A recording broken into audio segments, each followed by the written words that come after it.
बिस्मिल्लाहिर्रहमानिर्रहीम। तो आज हमारा टॉपिक है जी डीवीटी। डीवीटी में हमारे पास क्या होगा? Deep vein thrombosis. ठीक है, तो आप खुद जरा इस नाम से सोचें कि डीप वेन थ्रोम्बोसिस में हमारे पास क्या होगा कि जो हमारी डीप वेन्स होंगी, ठीक है, वो उसके अंदर क्या हो जाएगी? थ्रोम्बोसिस। ठीक हो गया। जो वो सबसे पहले हमने उसकी डेफिनेशन पढ़ लेनी है डीप वेन थ्रोम्बोसिस की। डीप वेन थ्रोम्बोसिस बेसिकली है क्या? डीप वेन थ्रोम्बोसिस में हमारे पास क्या होगा? Formation of the blood clot. ठीक हो गया। डीप वेन थ्रोम्बोसिस हमारे पास क्या है? बेसिकली कौन कौन सी डीप वेन है बॉडी की? एक हमारे पास लेग के अंदर है, आर्म के अंदर है, पेल्विस के अंदर है। थोड़ा सा अपना माइंड अपनी नेट में रिवाइज करें तो आप सोचिए कि उसके अंदर कौन कौन सी है। उसके अंदर हमारे पास जो है वो क्या कहते हैं उसको, फेमोरल वेन है। ठीक हो गया। और कौन कौन सी है हमारे पास जी?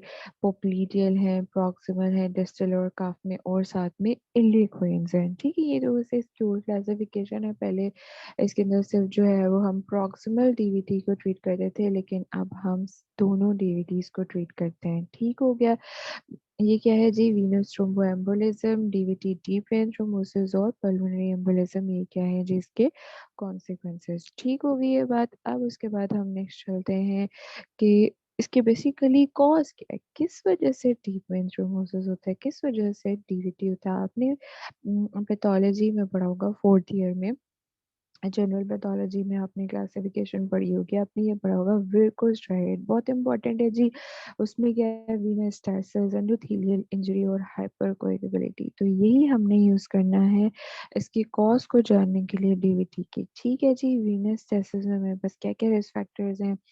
ये है advanced age, obesity, immobilisation, paralysis और प्रेगनेंसी। अच्छा, ये टॉपिक थोड़ा सा इंटरेस्टिंग है, इम्पोर्टेंट भी है, लेकिन आपने इस टॉपिक को क्या करना है? रिवाइज करना है, याद जरूर करना है। इसके एमसीक्यूज आ सकते हैं। ठीक हो गया। और साथ में एमसीक्यू भी आ सकते हैं। एंडोथेलियल इंजरी है, किसी सर्जरी की वजह से है, कोई कैथेटर पास किया उसकी वजह से, कोई ट्रॉमा हो गया, ब्लड ट्रॉमा वगैरह, और अगर कोई वेस्कुलाइटिस हो गया। ठीक हो गया जी। और उसके अलावा मेरे पास हाइपरकोएगुलेबिलिटी क्या हो सकती है? कोई कैंसर की वजह से हो सकती है, एस्ट्रोजन की वजह से हो सकती है, नेफ्रोटिक सिंड्रोम की वजह से हो सकती है, या सेप्सिस किसी इन्फेक्शन की वजह से हो सकती है। और अगर कोई पेशेंट जो है वो हार्मोन रिप्लेसमेंट थेरेपी ले रही है। ठीक है जी। उसके अलावा एंटी फॉस्फोलिपिड हाइपर होमोसिस्टोन्यूरिया के अंदर भी हो सकता है। ये हमने फर्स्ट ईयर बायोकेमिस्ट्री में पढ़ा था। हाइपर होमोसिस्टोन्यूरिया क्या होता है? जिसके अंदर हमारे पास इंक्रीज होमोसिस्टोन जो है वो यूरिया में है। ठीक है। और थ्रोम्बोफिलियास और antithrombin deficiency, protein C S deficiency और फैक्टर 5 लेरिन। बहुत इंटरेस्टिंग टॉपिक है। इसको आप करके इसके जब आप क्या कहते हैं उसको, प्रैक्टिकली इसके आप जब पेशेंट्स देखेंगे तब भी ये बहुत इंटरेस्टिंग, बहुत वाज़ेह तौर पे साइन नज़र आते हैं। और इसमें सबसे जो कॉमन साइन है वो पिटिंग एडिमा है, दूसरा काफ टेंडरनेस है। ठीक है। उसके अलावा उसको इंक्रीज टेम्परेचर होगा, सुपरफिशियल वेनस डायलेटेशन होगी, होमेन साइन होंगे और प्रेट साइन होगा। अब ज़रा मुझे अपना दिमाग लगा के बताएं कि जो होमेन साइन है और प्रेट साइन है वो क्या होता है। तो बच्चों, होमेन साइन हमारे पास क्या होगा? होमेन साइन के अंदर हमारे पास बेसिकली क्या होता है कि जब आप उसको डोर्सी फ्लेक्शन करवाते हो ना, काफ की, ठीक है, काफ की डोर्सी फ्लेक्शन आप करवाते हो तो आपको वाज़ेह तौर पे नजर आ रहा होता है पॉजिटिव होमेन साइन।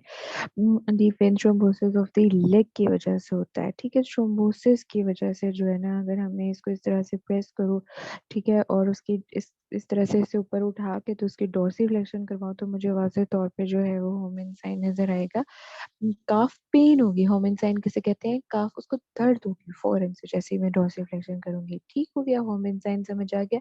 अब प्रेट साइन क्या है जी? प्रेट साइन हमारे पास ये है कि हमने जो है वो डायलेटेड प्रीटिपियल वेन्स जो है उसकी वजह से हमें नजर आ रहा था अफेक्टेड लेग में। और ये किस तरह से नजर आ, मैं उसे कहने तो इसे टांग ऊपर उठाए, जब वो टांग ऊपर उठाएगा उसको दर्द होगी। ठीक है। और वो मेरे पास क्या होता है? Pratt sign. ठीक है। किस वजह से होता है? प्रीटिबियल वेन्स डायलेट की होती हैं और वो फेमोरल डिफेंस थ्रोम्बोसिस को इंडिकेट कर रहा होता है। ठीक है? और साथ में आपने पल्मोनरी एम्बोलिज़्म और साथ में जो उसके अंडरलाइन फैक्टर्स हैं उसको भी आपने देखना है। ठीक है? तो सिम्पटम्स में हमारे पास क्या होगा जी, स्वेलिंग होगी, पेन होगी और एरिथेमा होगा। ठीक हो गया? अच्छा, इसके अंदर ये एक चीज़ है, ये मैंने आपके पॉलीसाइथेमिया में भी डाली है। It's not as important but if you want to read you can. ये आगे के लेवल्स पे आता है, ये आपके लेवल्स पे इतना इम्पोर्टेंट नहीं है। ठीक होगी ये बात? अच्छा, उसके अलावा ना एक इंटरेस्टिंग सी चीज़ है, वो मैं आपको बताती हूँ कि आप लोगों ने अगर कभी देखा हो कि जो प्रेग्नेंट लेडीज़ होती हैं, अक्सर उनके जो है ना वो नाड़ें फूल जाती हैं, कहती हैं डॉक्टर साहब हमारी टाँगों की नाड़ें ना प्रेगनेंसी में फूल जाती हैं, नॉर्मल है। ठीक है?